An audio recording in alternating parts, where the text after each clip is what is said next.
오늘은 지구의 역사 단원 두 번째 기출풀이 시간이죠. 지질시대와 환경 단원에서 실제로 모의고사나 수능에서 출제되었던 문제들을 한번 풀어보도록 하겠습니다. 사실 이 단원은 기본적으로 암기해야 될 내용들만 숙지하면 문제를 푸는데 크게 어려움이 없다고 생각은 했습니다. 하지만 여러분들의 퀴즈 실력을 보니 분노의 댓글을 달고 싶은 마음이 있었지만 한번 참았어요. 아이고 무서워라. 혹시 진도 강의를 수강하지 않은 학생들이 있다면 진도 강의를 먼저 수강하고 기출풀이 강의를 들을 수 있도록 합시다. 잔소리를 조금 했지만 물론 잘하는 친구들이 더 많다는 거 알고 있어요. 오늘도 힘내서 같이 한번 해보도록 합시다. 지사학의 법칙, 지층의 선후 관계를 밝힐 수 있는 지사학의 법칙에는 어떤 것들이 있고 어떤 내용을 담고 있는지 묻는 기본적인 문제였습니다. 지사학의 법칙 어떤 것들이 있었는지 복습해보고 갈게요.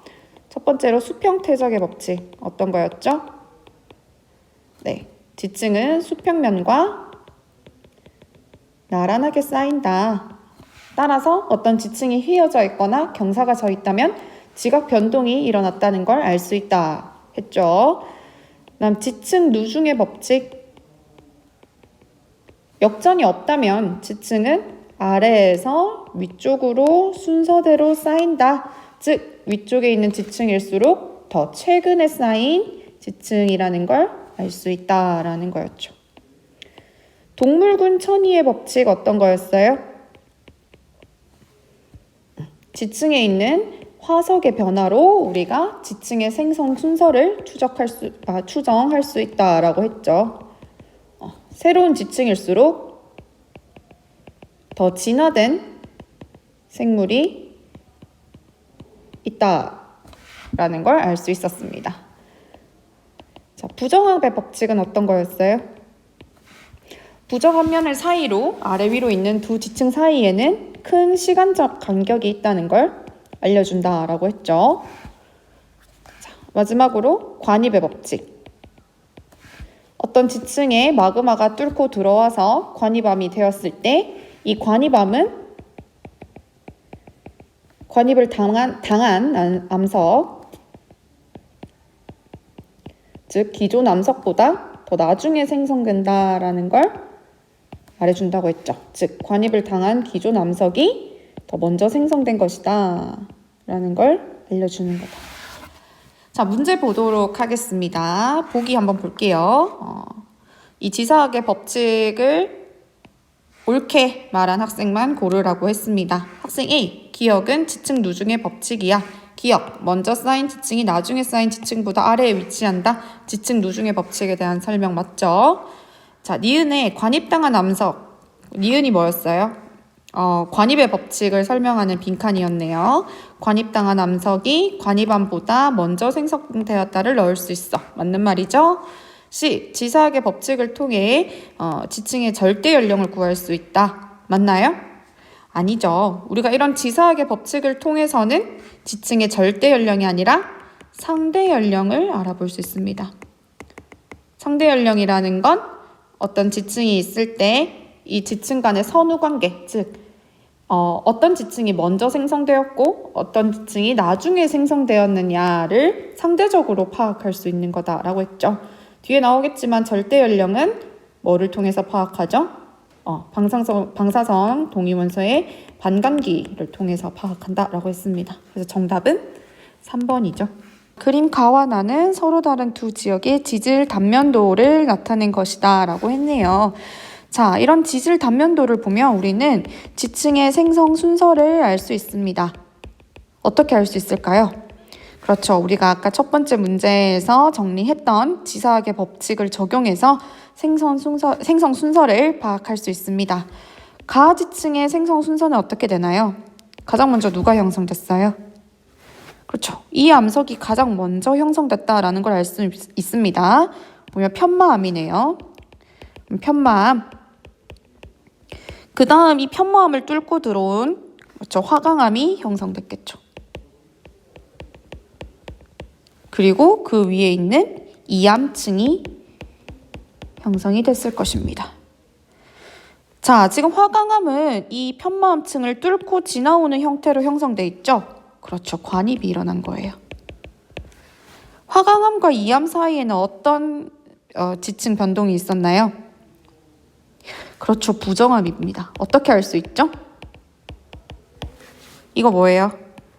그렇죠. 기저여감층. 기존의 암석 파편들 중에 큰 것들이 움직이지 못하고 남아있는 이 기저여감층이 부정암 면에서 잘 나타난다라고 했죠. 즉 화강암과 이암의 형성 사이에는 부정암이라는 활동이 있었다라는 것도 우리가 알 수 있습니다.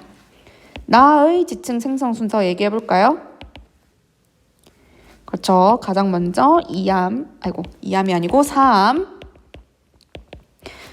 그 다음 그렇죠. 이번에는 화강암이 아니라 이암이 먼저 형성되고 화강암이 형성됐습니다. 어떻게 알 수 있나요? 그렇죠. 지금 보면 이암층까지 여기 제일 위에 있는 이암층까지 화강암이 뚫고 들어간 걸 볼 수 있습니다. 그렇기 때문에 이번에는 사암과 이암이 형성되고 나서 관입을 통해 마그마가 지층을 뚫고 들어오게 되었고 이것이 식어서 화강암이 됐다라는 걸 알 수 있습니다. 또 한 가지 사실을 더 알 수 있죠. 그렇죠. 사암과 이암 사이에는 부정압이 있었다.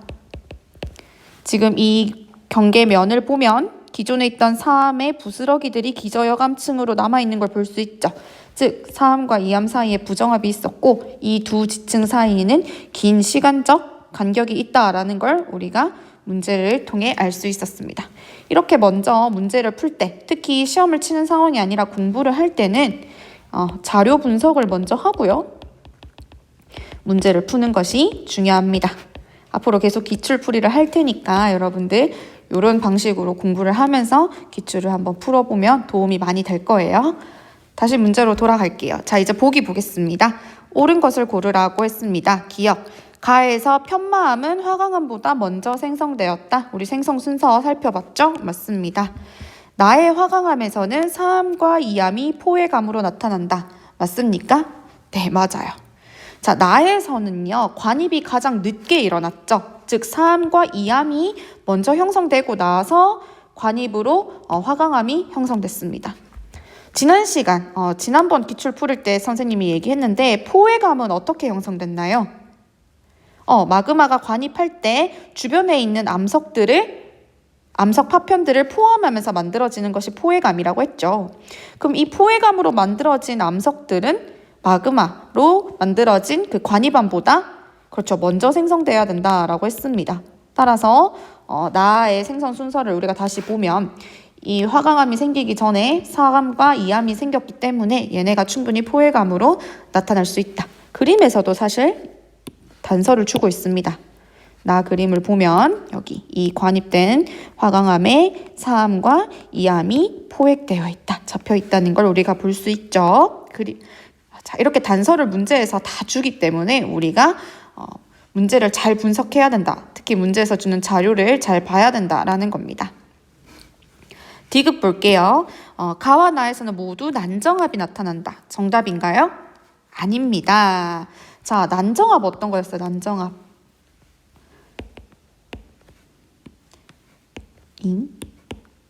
자, 난정압은 부정압의 종류 중에 하나였죠. 어떤 특이점이 있느냐? 부정압면 아래에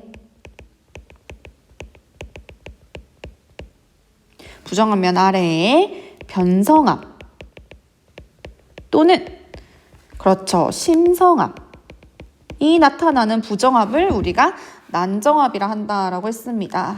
자, 이 심성압도 선생님이 지난 시간에 설명했어요. 그렇죠. 마그마가 지하 깊숙한 곳에서 천천히 식어져 만들어진 암석을 심성암이라고 했고 그 대표적인 예시가 바로 사실 화강암이에요. 자, 가는 그림 다시 볼게요. 자, 가는 지금 가지층 지역은 부정암면 아래에 누가 있어요? 편마암하고 화강암이 있습니다. 이 편마암은 변성암이에요. 화강암의 변성암입니다. 화강암이 변성을 받으면 편마암이 돼요. 그렇기 때문에 부정함면 아래에 심성함인 화강암과 변성함인 편마함이 있다. 난정합이 형성되어 있네. 맞겠죠? 가는 맞아요, 일단. 근데 나는 부정함면 아래에 사함이 있어요. 사함은 퇴적암이죠. 사함은 퇴적암입니다. 모래 크기 형태의 퇴적물들이 쌓여서 만들어진 암석이죠. 모래사자예요. 모래사자. 자, 그렇기 때문에 나는 난정합에 해당이 안 되죠. 따라서 디귿은 틀린 보기고 정답은 3번입니다. 자, 다음 문제 보겠습니다. 그림은 서로 다른 가와 나 지역의 지질 주상도를 나타낸 것이다. 자, 지질 주상도란 어떤 거예요? 그렇죠. 여기 나와 있는 것처럼 길쭉하게 지질 단면을 나타낸 그림을 우리가 지질 주상도, 기둥이요, 기둥. 지질 주상도라고 하는 겁니다. 자, 이 지질 주상도를 통해서 우리가 할 수 있는 건 그렇죠. 지층의 대비를 통해서 지층 생성 순서를 역시나 파악할 수 있습니다. 자, 그런데 지층 생성 순서를 파악할 수 있는 단서를 주고 있어요. 누구? 그렇죠. 화석이죠. 그리고 아주 친절하게 화석이 어떤 건지도 다 적혀져 있습니다. 자, 이 친구 누구예요? 화폐석. 어느 시기에 생성된 화석이죠? 그렇죠. 신생대. 얘는 암모나이트 중생대. 이 친구는 삼엽중 고생대에 형성된 지층이죠. 즉, 이 생물 화석들이 발견되는 걸로 봐서 이 지층은 고생대에, 이 지층은 중생대에, 이 지층은 신생대에 형성됐다라는 걸 우리가 알 수 있겠네요. 자, 얘는 누구예요? 방추충. 언제 형성됐어요? 고생대에. 방추층은 또 다른 말로 푸줄리나라고 부른다는 것도 알고 있죠. 자, 그 다음 암모나이트 중생대. 자, 문제 보겠습니다. 옳은 것은 두 지역의 셰일은 동일한 시대에 퇴적되었다. 셰일 어디예요? 셰일 이렇게 길쭉길쭉하게 쭉쭉 선이 있는 여기가 셰일이네요. 자, 이 두 지층은 같은 시대에 형성되었나요? 아닙니다. 어떻게 알 수 있어요? 자, 지금 그림을 보면 지금 가와 나 두 지층에서 같은 시기에 형성된 지층이 있어요. 어디예요? 그렇죠. 여기와 여기. 암모나이트가 있는 요 두 지층, 똑같이 떨어져 있는 서로 다른 지역이지만 같은 시기에 생성된 지층이라는 걸 알 수 있습니다. 그럼 얘네를 이렇게 연결시켜 본다라고 생각하면 우리가 서로 다른 두 지역이지만 지층의 생성 순서를 같이 비교해 볼 수 있어요. 자, 가 지역에서는 셰일이 중생대 이후에 생성됐고요. 나 지역에서는 지금 역전됐다라는 말이 없기 때문에 나 지역에서는 이 중생대에 암모나이트가 있는 지층이 생성되기 전에 셰일이 형성됐다라는 걸 알 수 있습니다. 따라서 두 지역의 셰일은 동일한 시대에 퇴적된 것이 아니라 그렇죠. 나 지역이 먼저 형성되고 가 지역 순으로 형성됐다라는 걸 알 수 있겠죠. 니은 가장 젊은 지층, 가장 최근에 형성된 지층은 그렇죠. 가 이 맨 위에 있는 지층이 되겠죠. 신생대에 퇴적된 지층. 정답. 화석이 산출되는 지층은 모두 해성층이다. 이 해는 그렇죠. 바다를 의미하죠. 자, 지금 여기 나온 화석들 삼엽충, 암모나이트, 화폐석, 방추충 얘네들 모두 다 해양 생물들입니다. 따라서 화석이 산출되는 지층들은 모두 해성층이다. 정답이죠. 정답은 4번. 자, 다음 문제 보겠습니다. 그림 가는 지질시대 1에서 5에서 생존했던 생물의 화석 A, D를 나는 이 세 지역 각 지층에서 산출되는 화석을 나타낸 것이다. 역시 화석을 가지고 지층의 생성 순서를 파악하는 문제네요. 자, 그럼 이쯤에서 우리 화석 한번 복습 간단하게 해보고 가도록 하겠습니다. 자, 화석의 생성 조건은 어떻게 되나요? 네, 단단한 부분이 있어야 되고요. 그 다음에 사체가 분해되기 전에 빠르게 묻혀야 합니다. 또한 이 화석이 생성되는 암석은 그렇죠. 화석을 발견할 수 있는 암석은 퇴적암인데 이 퇴적암이 심한 변동을 받거나 또는 변성작용을 받으면 화석이 남아있기가 힘들겠죠. 이렇게 퇴적암이 심한 변동이나 변성작용을 받지 않았을 경우에 우리가 화석이 발견될 수 있다라는 거 했었고요. 화석의 종류는 우리가 두 가지 배웠습니다. 표준화석 그리고 시상화석. 표준화석은 어떤 거였어요? 표준화석을 만드는 생물체들은 일정 기간만 번성해요.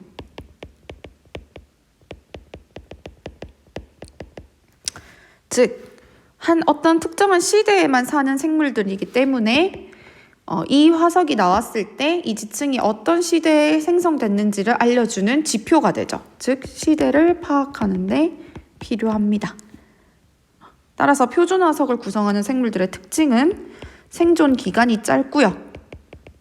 대신 분포 면적은 상대적으로 넓다라는 특징이 있었죠. 반대로 시상화석은 특정 환경에만 서식하는 생물들이 만들어낸 화석을 우리가 시상화석이라고 했죠. 대표적으로 고사리, 산호화석이 발견되면 이 지층은 그 당시에 따뜻하고 얕은 바다인 걸 알 수 있었고, 고사리 화석이 발견되면 따뜻하지만 습한 환경인 걸 우리가 알 수 있다라고 했죠. 따라서 시상화석을 만드는 생물체들은 생존 기간이 상대적으로 길지만 분포 면적은 특정한 환경에서만 자랄 수 있기 때문에 작다라는 걸 알 수 있었습니다. 자, 이쯤 하고 문제를 볼게요. 자, 문제에서 또 하나 특징이 1에서 5 지층은 오래된 지질 시대 순이다. 즉 1번이 가장 오래됐고 5번으로 갈수록 새로운 지층이다라는 걸 알 수 있다라고 했습니다. 지층은 역전되지 않았을 때 옳은 것만 고르라고 했습니다. 자, 기억. 가장 오래된 지층은 지역 기억에 분포한다. 가장 오래된 시대에 살았던 화석이 누구예요? A죠. 그런데 기억에는 A가 있나요? 없어요. 따라서 기억은 틀렸다. 세 지역 모두 3시대에 생성된 지층이 존재한다. 자, 이 세 번째 시기에는 A는 없고 B와 C, D가 살았네요. 자, 기억, 니은, 디귿에 다 지금 B, C, D 각각 존재했던 층들이 있죠. 따라서 니은은 정답. 자, 지역 니은에서 5번 시대에 살았던 D가 산출된다라고 했는데 정답이에요? 아니에요? 일단 아닙니다. 정답은 2번. 자, 이건 어떻게 풀이할까요? 자, 지금 보면 지역 니은에 D가 있죠. 그런데 이 지역 니은에 있는 최상위층, 즉 가장 위에 있는 지역에 있는 화석이 누구예요? C예요. 그런데 C는요, 3시기와 4시기에만 살 수 있어요. 5시기에는 C가 살 수 없습니다. 지층이 역전되지 않았다라는 건 우리가 지층 누중의 법칙에 따라 아래에서 위로 갈수록 더 최근에 생성된 지층을 얘기하죠. 자, 위에 있는 화석이 지금 3에서 4시기에 살았던 화석인데 그것보다 더 먼저 쌓인 지층에 있는 화석이 D 지역에 살았던 D 지역이 아니라 O 시대에 살았던 생물일 수 있을까요?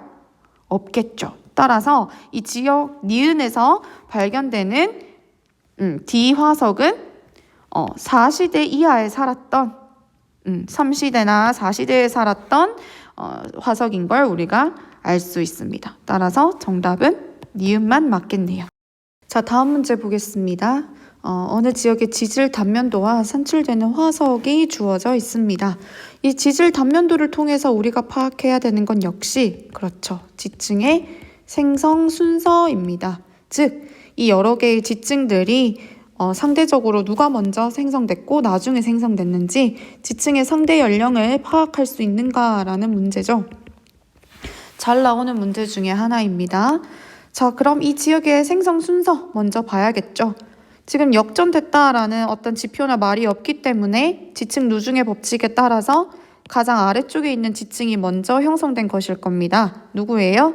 쉐일, 그 다음 사암, 그 다음 석회암, 그 다음 이암, 그 다음 누구예요? 응회암인가요? 아니죠. 이 관입되어 있는 지층을 뚫고 들어와 있는 안산암이 형성되고 난 후에 안산암이 형성된 후에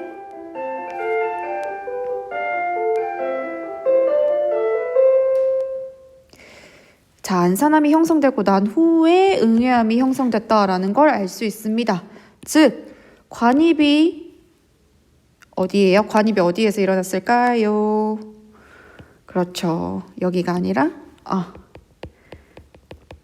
이암이 형성되고 나서 마그마가 관입되고 난 후에 이 마그마가 굳어서 안산암이 형성되고 그 이후에 응회암이 형성됐다라는 걸 알 수 있죠.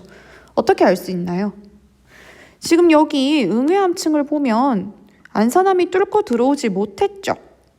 따라서 응회암은 관입이 된 이후에 형성됐다라는 걸 우리가 알 수 있습니다. 자, 그리고 또 알 수 있는 활동이 어떤 게 있죠? 그렇죠. 부정합. 지금 쉐일이랑 사암층 사이에 기저여감층이 나타나는 걸 봐서 이 사이에 부정합이 일어났다. 즉, 이 두 지층 사이에는 긴 시간적 간격이 있다라는 걸 알 수 있고, 그렇죠. 이암과 응회암이 형성되는 이 사이에도 부정합이 일어났다라는 걸 만들어졌다라는 걸 알 수 있죠. 자, 여기까지 하고 문제 한번 보도록 하겠습니다. 자, 석회암층은 고생대에 퇴적되었다. 석회암층 지금 여기죠. 고생대에 퇴적된 거 맞나요? 아닙니다. 언제 형성됐어요? 그렇죠. 중생대에 형성되었습니다. 어떻게 알 수 있나요? 암모나이트. 중생대의 대표적인 표준화석이죠. 자, 니은 안산암. 이 관입암이 안산암이었죠. 안산암은 응회암층보다 먼저 형성되었다. 맞습니다. 아까 설명했죠. 응회암층은 관입암이 뚫고 지나가지 못했다. 즉 관입한 이후에 응회암이 형성됐다라는 걸 알 수 있습니다.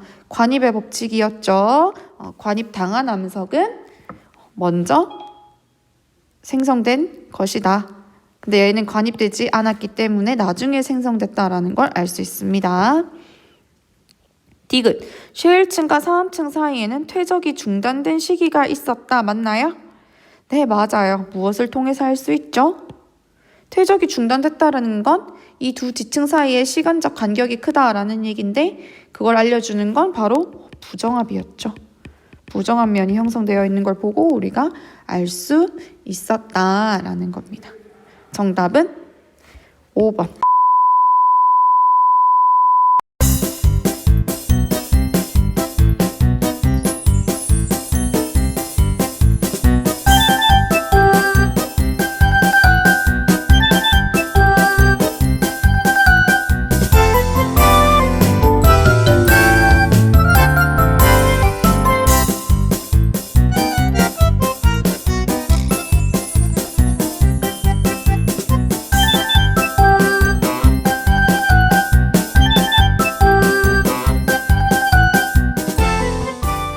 자, 깜짝 퀴즈 잘 봤죠? 다음 문제로 넘어가도록 하겠습니다. 역시 지질 단면도가 나와 있고요. 옳은 것을 고르라 라고 했습니다. 우리 뭐부터 파악해야 돼요? 그렇죠. 이번에도 생성 순서 먼저 파악해야 되죠. 자, 이 단면도를 잘 보니 지층이 이렇게 왼쪽으로 경사져 있는 지층이라는 걸 알 수 있습니다. 자, 가장 아래쪽에 있는 지층이 누구예요? E. 자, 그러면 생성 순서는 E, D, 그 다음 누구일까요? 그렇죠. F입니다. 지금 E 지층과 D 지층을 뚫고 들어온 E 지층 F 관입암이 형성되고 나서 그 다음 그렇죠. 차례대로 다시 C, B, A 순서로 형성됐다라고 하면 맞나요? 아니에요. 어디를 바꿔야 될까요? 그렇죠. 여기를 D가 먼저 형성되고 그 다음 E가 형성됐다라고 반대로 바꿔줘야 합니다. 누구 때문에? 지금 이 지층과 D 지층의 경계가 아니고 이 지층에서 발견되는 이 건열 구조, 뭐 경계라고 해도 맞겠네요. 이 건열 구조를 보면 어떻게 생겼어요? 지금 이 뾰족한 부분이 위쪽으로 이렇게. 자, 건열 구조는 정상적인 역전되지 않은 지층에서는 이렇게 뾰족한 부분이 아래쪽으로 형성되는데 지층이 역전된 경우는 뾰족한 부분이 위쪽으로 간다라고 했죠. 즉 D 지층이 먼저 형성되고 E 지층이 형성됐는데 지금 이 단면도에서는 역전되어 나타난다라는 걸 보여주고 있는 겁니다. 따라서 지층의 생성 순서는 D가 가장 먼저 형성됐고 그 다음 E, F, C, B, A 순서로 형성이 됐고요. 자, 그 중간중간 일어난 활동들도 우리가 파악할 수 있다라고 했죠. 자, 지금 F는 E와 D를 뚫고 들어온 관입암의 형태로 나타나기 때문에 이 사이에 관입이 일어난 걸 알 수 있습니다. 또한 지금 이 관입한 D층 다음에 C층 이 사이에 이 기저요감층이 나타나는 걸 보고 이 사이에는 부정합이 일어났다라는 거, 부정합이 만들어졌다라는 거 알 수 있고요. 그 다음 그렇죠. B와 B지층과 A 사이에도 기저요감층이 나타나는 걸로 봐서 부정합이 형성되었다라는 거 알 수 있습니다. 그런데 또 하나 특징적인 게 있습니다. 그렇죠. 지금 단층 구조가 나타나고 있습니다. 여기가 단층면이죠. 지층이 어긋나 있어요. 단층 구조가 나타난다라는 걸 알 수 있습니다. 그런데 단층은 그럼 어떤 시기에 일어났을까요? 자, 지금 어긋나 있는 지층이 누구예요? E, D, C 그리고 여기 보면 지금 B까지 어긋나 있죠. 따라서 B까지 형성된 B 지층까지 형성된 다음에 그 사이에 단층이 만들어졌다라는 거 알 수 있고요. 또 하나 더 알 수 있습니다. 자, 단층의 종류 우리가 배웠는데요. 어떤 단층이 만들어졌다라는 걸 알 수 있죠? 지난 시간에 선생님이 단층의 종류 판단하는 법 설명했습니다. 일단 지층이 경사져 있기 때문에 경사이동 단층일 거고요. 단층면을 기준으로 상반이 어디예요, 지금? 지금 상반이 이쪽이죠? 상반이 이쪽이죠? 이 상반이 여기 보면 아래로 내려가 있습니다. 상반이 아래로 내려가 있습니다. 그걸 보고 우리는 그렇죠. 정단층이 형성되었다. 지층을 양쪽에서 잡아당기는 장력이 작용해서 상반이 아래로 내려가는 정단층이 만들어졌다라는 것까지 알 수 있습니다. 자, 이제 문제 볼게요. 옳은 것을 고르라고 했습니다. A와 B 퇴적 시기 사이에는 지각의 윤기가 있다. 맞나요? 맞습니다. 자, A, B 사이에는 부정합이 만들어졌습니다. 부정합의 형성 과정 어떻게 됐죠? 일단 지층이 퇴적되고 윤기 위로 솟은 다음에 풍화나 침식을 받아 윗면이 꽉 끼고 다시 이 지층이 가라앉아서 침강한 이후에 퇴적되면 부정합이 만들어진다라고 했기 때문에 중간에 윤기 과정이 있다. 맞겠네요. 이 지역에서 가장 오래된 암석은 D이다. 맞죠? 지금 이 그림상으로는 E가 가장 아래에 있는 것처럼 보이지만 우리가 건열 구조를 통해서 지층이 역전됐다라는 걸 알 수 있기 때문에 가장 오래된 암석, 실제로 가장 오래된 암석은 D라는 걸 알 수 있습니다. 자, 디귿 E와 F의 선후 관계는 관입의 원리로 알 수 있다. 맞나요? 그렇죠. 지금 E 지층과 F 지층 사이에 일어난 활동은 관입이었죠. 자, 관입의 원리. 관입암이 먼저 형성되는 게 아니라 기존암석이 먼저 형성되고 그 다음 관입암이 형성된다라고 했으므로 이 둘 사이의 선후관계는 관입의 원리로 알 수 있다. 맞았습니다. 정답은 5번. 그림은 서로 다른 방사성 원소 ABC의 붕괴 곡선을 나타낸 것이다. 자, 어떤 문제예요? 그렇죠. 절대 연령을 판단하는 문제입니다. 자, 절대 연령. 암석의 지층의 절대 연령은 우리가 어떻게 판단했죠? 방사성 동위원소의 반감기를 통해서, 반감기라는 건 그렇죠. 원소의 양이 처음의 양보다 반이 되는데 걸리는 시간을 우리가 얘기했죠. 반감기를 통해서 절대 연령을 판단할 수 있다라고 했습니다. 자, 이렇게 그래프가 나와 있을 때는 이 그래프가 어떤 단서를 주는지 판단을 해야 됩니다. 특히 축값을 주의해서 봐야 되는데요. 가로축은 시간이 나와 있고요. 세로축은 방사성 원소의 양이 나와 있습니다. 이 그래프를 통해서 우리는 세 가지 원소 A, B, C의 반감기를 알아낼 수 있는데요. 어떻게 알아낼 수 있습니까? 그렇죠. 자, 지금 처음 원소, 세 가지 원소의 양이 100이었죠. 그럼 반감기가 한 번 지나고 나면 이 처음의 양보다 반으로 줄어드니까 얼마가 되겠어요? 원소의 양은? 그렇죠. 여기 50이 될 겁니다.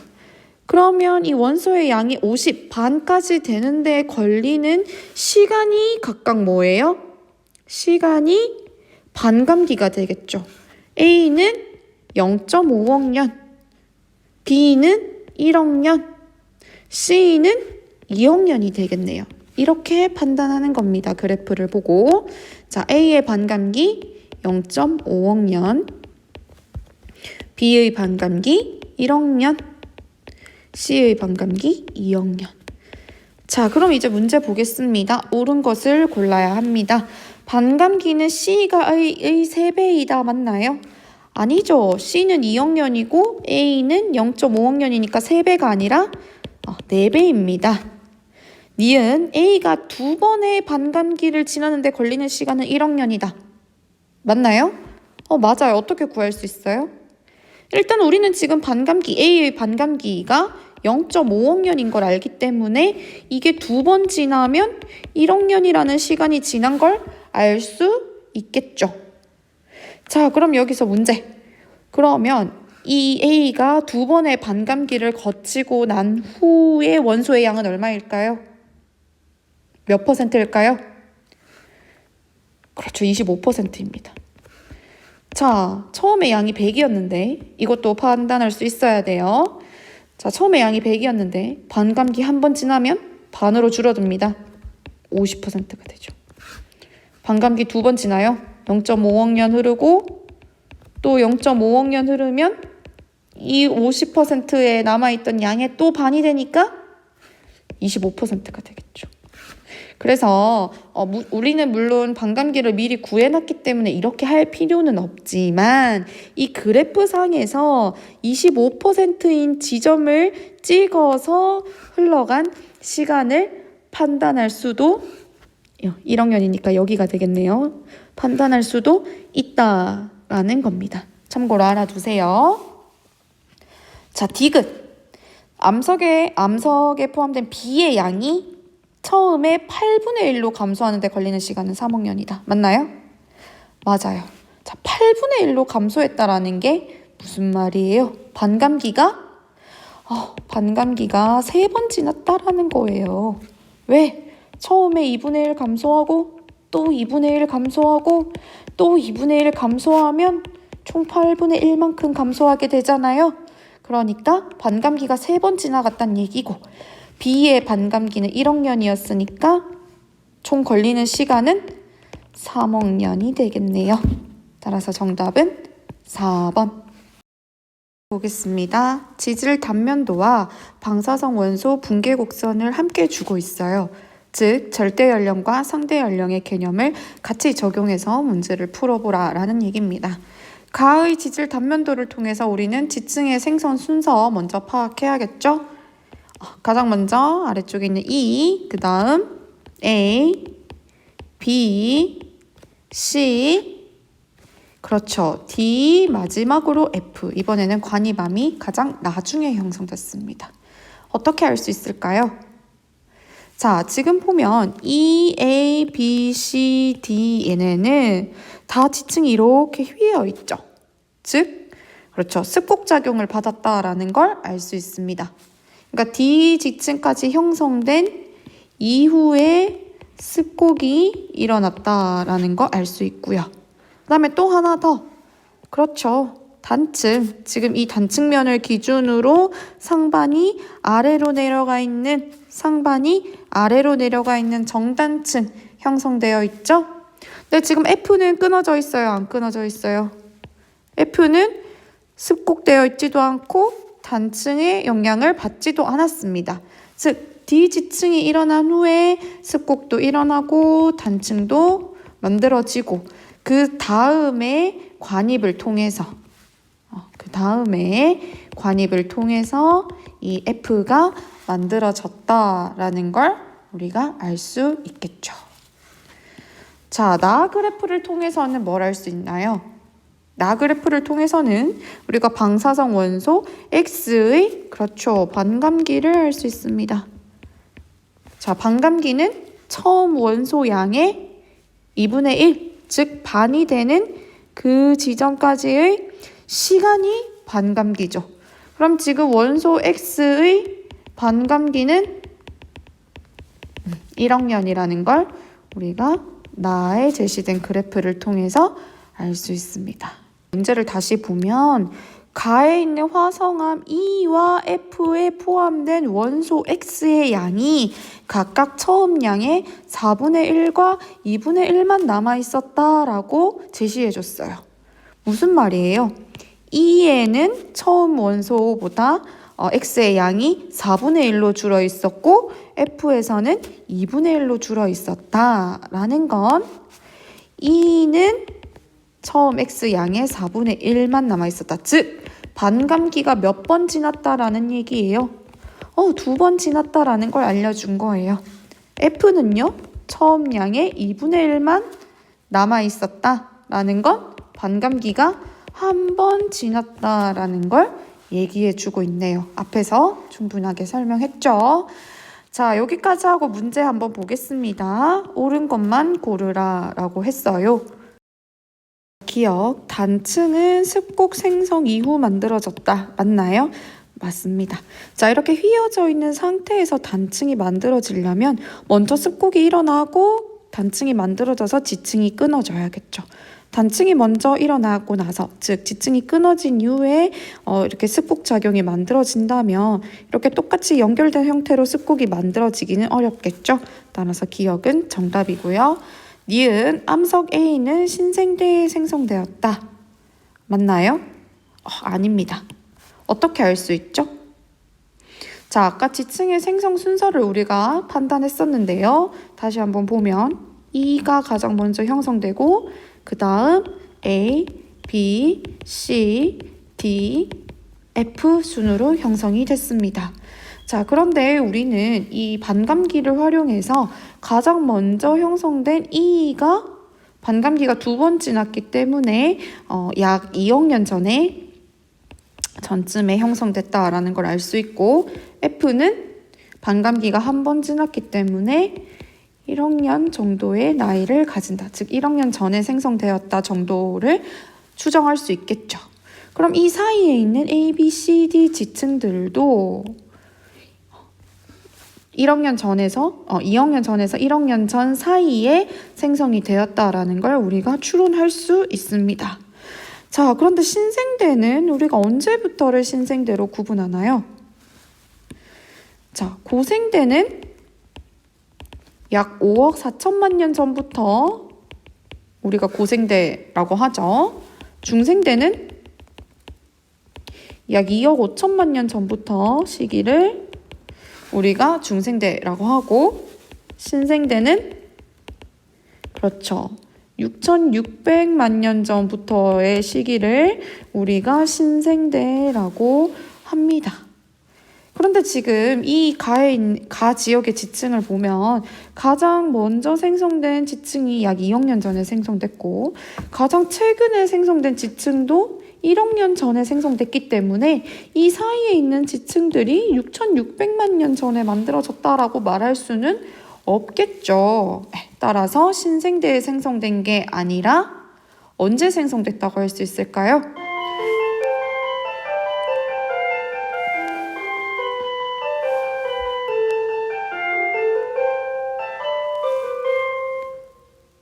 그렇죠. 이 사이는 중생대에 형성되었다라고 볼 수 있겠네요. 자, 디귿. 가장 최근에 생성된 암석은 D이다? 이건 아니죠. F. 지금 보면 D는 끊어진 단층 구조가 나타나는데 F는 나타나지 않는 걸로 봐서 D 지층까지 형성되고 나서 단층이 일어난 이후에 F가 마지막으로 형성됐다라는 걸 알 수 있습니다. 정답은 1번. 과거의 기후, 즉 고기후 연구 방법에 대한 문제네요.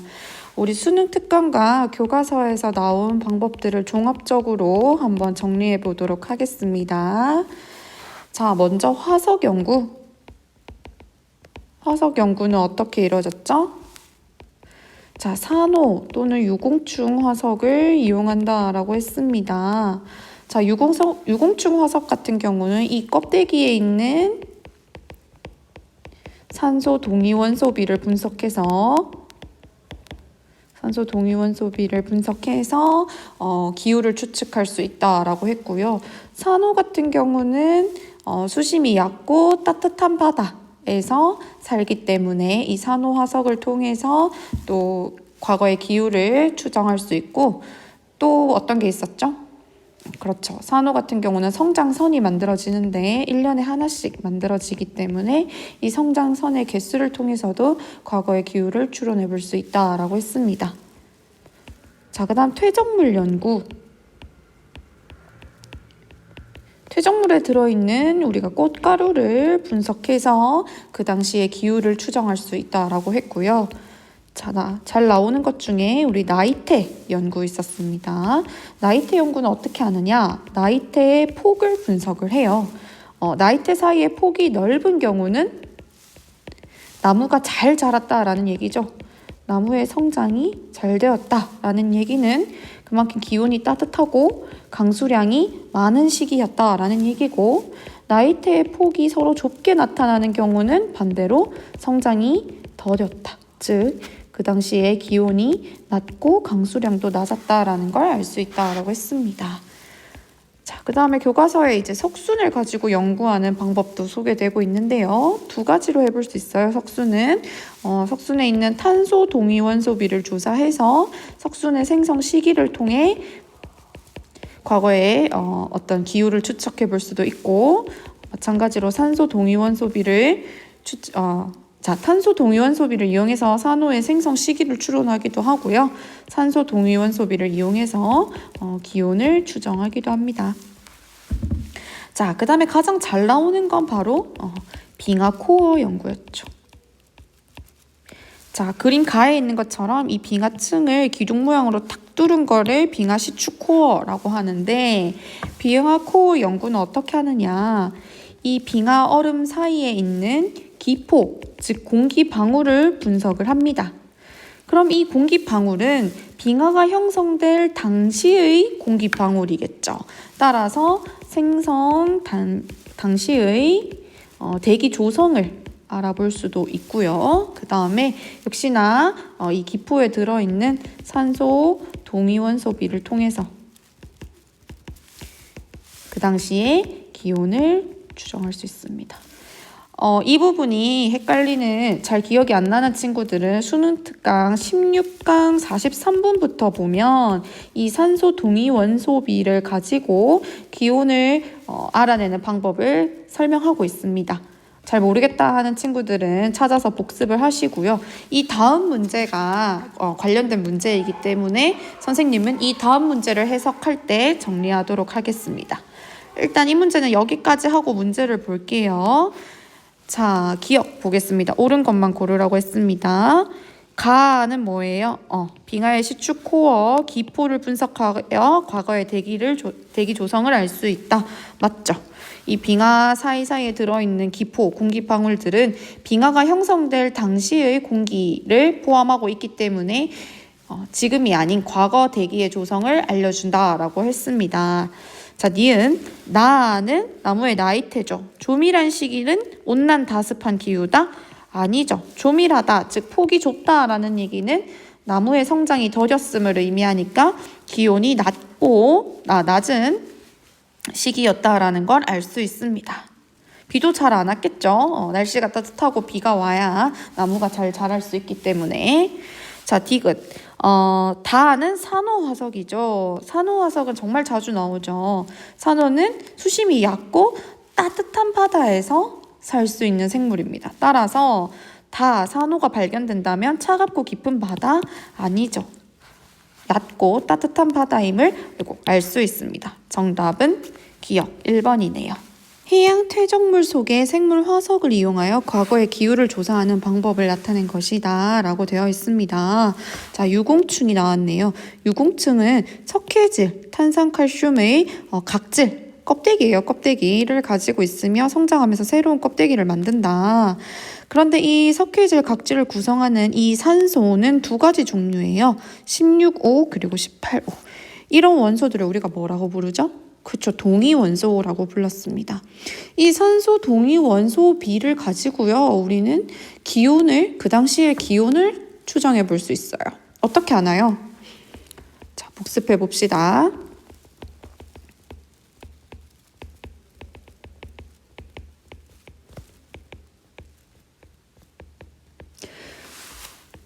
자, 이 산소 동위 원소비를 가지고 우리가 기온을 추론해 볼 수 있는데 가끔 문제예요, 여러분. 이 분모와 분자가 바뀌어서 나오는 경우도 있거든요. 자, 이런 경우는 우리가 추가로 선생님이 설명을 하도록 하고요. 일단은 여기 문제에 나온 대로 우리는 18O가 분자로 가 있는 경우를 가지고 한번 얘기를 해보도록 하겠습니다. 자, 해수에는요, 바닷속에는 산소가 녹아 있어요. 이 녹아있던 산소가, 해수 속에 녹아있던 산소가 증발을 하게 되는데요. 자, 기온이 상승하게 되면 이 증발하는 산소의 양이 어떻게 될까요? 따뜻하니까, 그렇죠. 더 많이 증발하게 됩니다. 증발량이 증가하게 돼요. 즉, 대기 중에 있는 산소의 농도가 높아지겠죠. 대기 중에 산소 동위 원소의 비는 증가하게 됩니다. 반대로 그럼 기온이 낮아지게 되면 증발이 잘 안 되니까 대기 중 산소 동위 원소 비는 감소하겠죠. 즉, 기온과 대기 중의 산소 동위 원소 비는 비례하게 됩니다. 기온이 증가하면 대기 중 산소 동위 원소 비도 증가하고, 기온이 낮아지면 대기 중 산소 동위 원소 비도 감소하게 돼요. 그런데 우리가 하나 더 살펴볼 수 있는 값이 있죠. 해수 속의 산소비, 산소 동위 원소비, 그 다음에 이 해수를 먹고 사는 해양 생물 내의 산소 동위 원소 비는 어떻게 될까요? 자, 문제도 나와 있는데요. 다시 문제를 잠깐 보면 유공충의 각질이 형성될 당시 해수의 수온이 낮아질수록, 수온이 낮아진다는 건 기온이 낮아졌다는 말과 같죠. 수온이 낮아질수록 각질, 이 생물 껍데기의 산소 동위 원소비는 어떻게 된다고요? 높아진대요.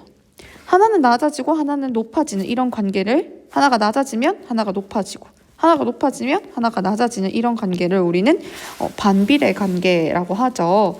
즉, 해수 속의 또는 해양 생물 내의 이 산소 동위 원소 비는 기온과 반비례한다라는 걸 알 수 있습니다. 말이 복잡해서 그렇지 어려운 개념은 아니에요. 증발량이 증가한다면, 즉 기온이 높아졌다면 당연히 이 증발은 어디에서부터 되는 거기 때문에 해수 속에 있는 산소가 증발하는 거기 때문에 해수 속의 산소는 감소하겠죠. 그리고 이 해수를 먹고 사는 해양 생물 골격의 산소 비율도 당연히 감소할 겁니다. 자, 기온이 감소했어요. 그러면 증발량이 감소하겠죠? 물속에 산소가 많이 남아있을 수 있다는 얘기니까 해수 속의 산소는 당연히 증가하겠죠? 마찬가지로 해양 생물의 산소의 비도 증가할 겁니다. 이렇게 판단할 수 있어요. 자, 여기까지 하고 문제를 다시 볼게요. 옳은 것만을 고르라 라고 했습니다. 기억 16O로 구성된 물 분자는 물 분자가 H2O인 건 다 알고 있죠. 자, 이때 이 산소가 16인 물 분자는 18O로 구성된, 그러니까 이런 경우에 물 분자보다 증발이 잘 일어난다. 맞나요? 맞습니다. 자, 이건 여러분들이 동위원소가 뭔지를 알고 있어야 대답할 수 있어요. 간단하게 설명을 하면, 자, 원소는요, 이렇게 가운데에 원자 핵과 전자로 이루어져 있는데요. 물론 이 전자 개수는 어떤 원소이냐에 따라 다른데 이 원자 핵은요, 또 다시 플러스를 띠는 양성자와 중성자로 이루어져 있습니다. 자, 동위원소라는 건 어떤 개념이냐면 동위원소라는 건 양성자 수는 같아요. 자, 산소의 원자 번호가 몇 번이죠? 산소는요, 원자 번호 8번이에요. 급화학 시간. 원자 번호 8번이니까 얘는 양성자가 8개예요. 따라서 16O이든 18O이든 얘네는 양성자는 몇 개? 둘 다 양성자 8개. 얘도 양성자 8개. 그런데 차이가 나는 건 어디에서 난다? 중성자 수에서 난다. 즉 양성자 수는 같지만 중성자 수가 다른 원소를 우리가 동위원소 관계라고 부릅니다. 자, 그런데 이 중성자 수가 달라지면 뭐가 변하느냐? 바로 질량 수가 달라져요. 이 16O 산소는 그럼 중성자 수가 몇 개냐? 8개입니다. 그래서 이 8개와 8개가 합쳐져서 16으로 나타내는 거예요. 그러면 이 18O는 지금 질량수가 18이란 얘기니까 중성자 몇 개예요? 10개라는 얘기예요. 누가 더 무거워요? 얘가 더 무거워요. 무거우면 증발, 즉 공기 중으로 날아가기가 쉬울까요? 어렵겠죠. 따라서 16O로 구성된 물 분자가 증발이 더 잘 일어난다? 맞겠네요. 자, 니은 해수 속의 산소 동위원소 비가 높아지면 유공충 각질 껍데기의 산소 동위원소 비 높아진다? 맞죠. 자, 우리가 증발량이 감소할 때 해수 속의 산소 동위원소 비 증가하고요. 즉 이 해수 속에서 생성되고 사는 해양 생물의 산소 동위원소 비도 높아진다라고 했습니다. 디귿 지구의 빙하 면적이 감소한다. 기온이 감소한다는 얘기예요? 증가한다는 얘기예요? 빙하 얼음이 감소한다는 건 녹는다라는 얘기죠. 기온이 증가하는 시기를 묻고 있습니다. 기온이 증가하면 증발량이, 자, 필기 다시 보세요. 기온이 증가하면 증발량, 해수 속에서부터 대기 중으로 가는 산소의 동위원소비가 증가하니까 해수에 있는 산소비는 줄어들고 해양 생물에 있는 산소비도 줄어들게 되겠죠. 따라서 유공증 각질의 산소 동위원소비가 감소한다. 정답이겠네요. 마지막 문제네요. 나이테 지수를 이용한 고기후 연구 방법에 대한 설명이다 라고 되어 있는데 선생님이 이 문제를 가지고 온 이유는 최근에 기출된 문제이기도 하지만 굉장히 복잡해 보여요. 뭔가 자료도 막 2개, 3개씩 있고 점수도 높아요. 어려운 문제인가 했는데 사실 주어진 자료 분석만으로도 굉장히 간단하게 풀 수 있는 문제입니다. 그런데 기온 편차라는 개념에 대해서 설명을 하고 넘어가려고 가지고 왔어요. 일단은 문제를 풀고 나서 선생님이 추가로 개념을 설명하도록 하겠습니다. 자, 가는 북반구 A 지역과 B 지역의 기온 편차를 나타낸 것이고, 나는 A 지역의 나이테 지수를 나타낸 것이다 라고 했습니다. 가로축은 둘 다 시간을 나타내고 있고요. 자, 나이테 폭을 측정하여 나이테 지수를 구한다. 우리 알고 있는 사실이고요. 이때 이 나이테 지수가 클수록 기온이 높다라고 한다고 문제에서 얘기해 주고 있습니다. 자, 보기 볼게요. 옳은 것만 고르라고 했습니다. A의 기온은 기역 시기가, 지금 시기가 두 개 나와 있죠. 기역, 니은.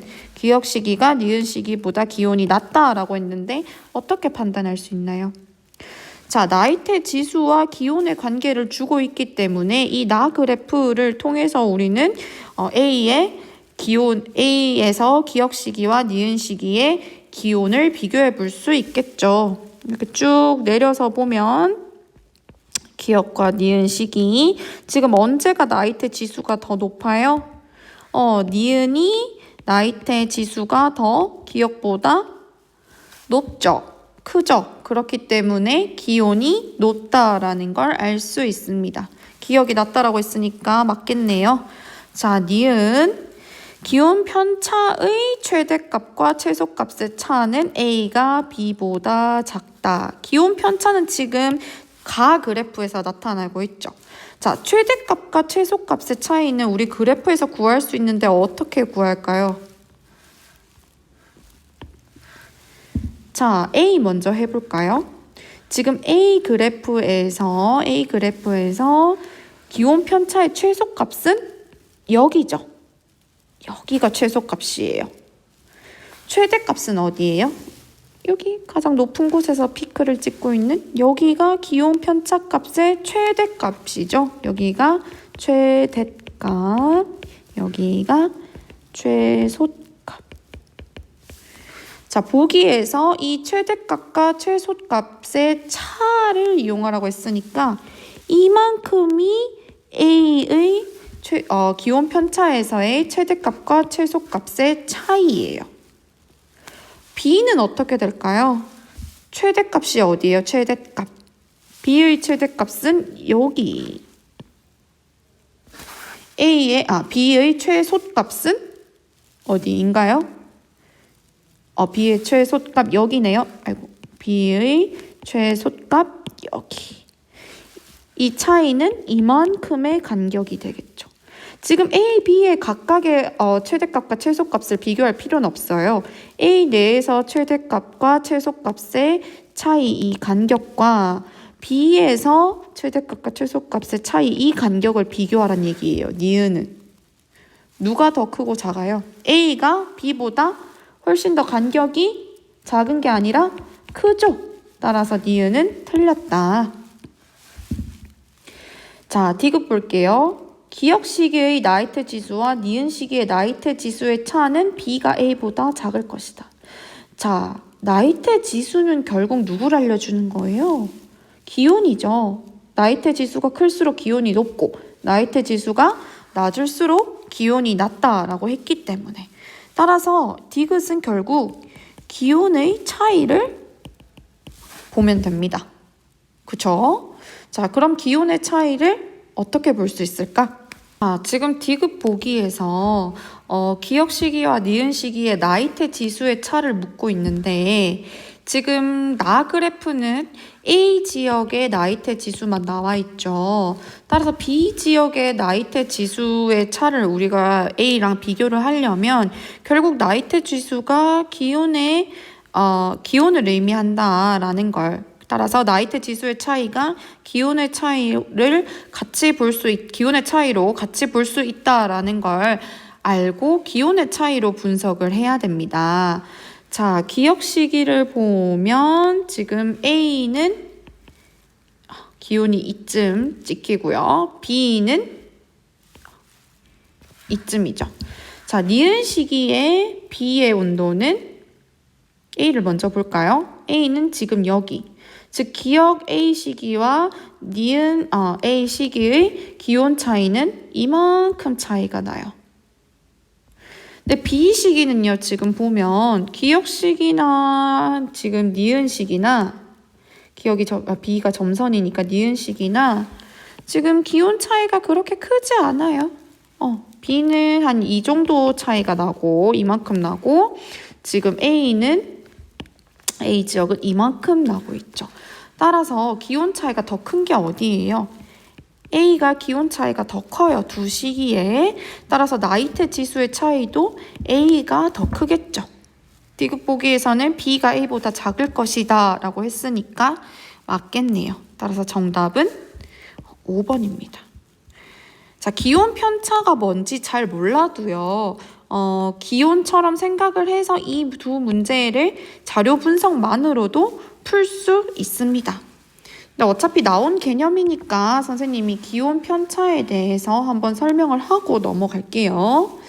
자, 기온 편차라는 건 엄밀히 말하면 기온과는 조금 다른 개념이에요. 근데 우리가 문제를 풀 때는 기온 편차를 기온으로 생각하고 풀어도 큰 문제가 없었어요. 즉, 편차값이 높다. 기온이 높다.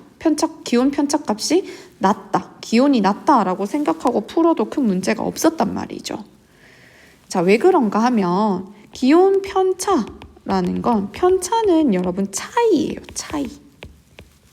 어떤 차이를 말하느냐? 관측값과 평균값의 차이를 우리가 통계학적으로 편차라고 합니다. 즉, 기온 편차라는 건 뭐냐? 어떤 지역에서 그 시기에 관측한 기온에서 그 지역의 평균적인 기온을 빼준 값을 우리가 기온 편차라고 해요. 따라서 기온 편차가 플러스 값을 가진다라는 건 평균보다 기온이 상승했음을 의미하고요. 기온 편차가 마이너스로 나온다는 건 평균보다 기온이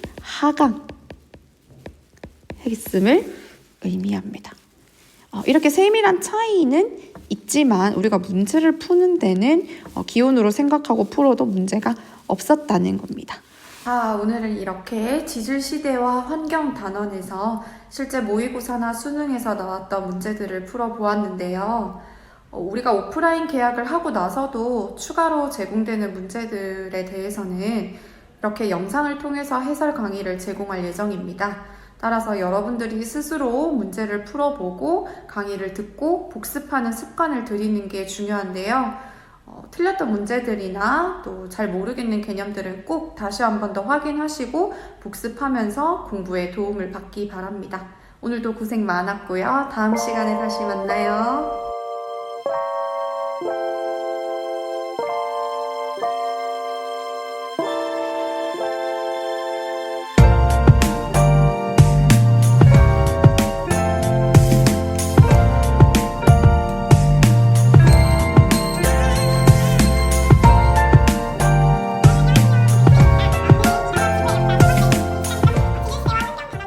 오늘은 지구의 역사 단원 두 번째 기출 문제풀이 시간이죠.